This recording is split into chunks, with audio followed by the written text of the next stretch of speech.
in the Big Rock Candy Mountain, and that's in Azerbaijan, which is where we are, and it's pretty far. And they also got beer, and Kathleen's also here Hey!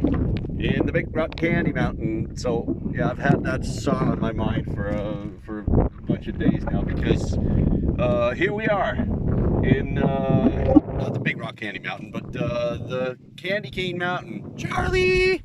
Sorry, okay, enough of the references. And you can kind of see why it's called the Candy Cane Mountains is because they got these sediments. I think That's yeah. It's because they got these sediments. So the red stuff is iron, and the white stuff is salt. And I don't know if it's called sediment, but I stand by that sentiment. Jesus Christ, I'm funny today. So where else? So this is one example of the nature sites in Azerbaijan. They got some pretty bitchin' ones, I would say. We've been here for like what, 12 days now? Mm-hmm. Yeah. And we've seen mud volcanoes, and we've seen a mountainside that had perpetual fire in it, like eternal fire. And according to our guide, they didn't really know why that happened or how long it's been going on for. But this is a mountainside that has fire all the time. It's hella cool. Apart from that, we've mostly been in Baku, the capital city, and I will say that this place is overall worth a visit. Baku is hella huge. It's got what, 2 million residents? At least, I think, yeah. Yeah, might be more. Yeah. 2.3 or something. So it's a hella big city. It's got a really bitchin' skyline. I'm kind of a slut for those really modern architectural experiments in glass and steel. And it's got hella cheap kebab.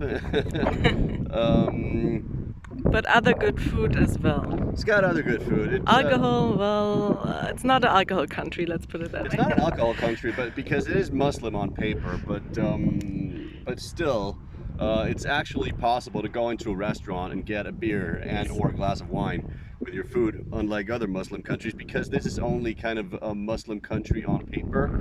It's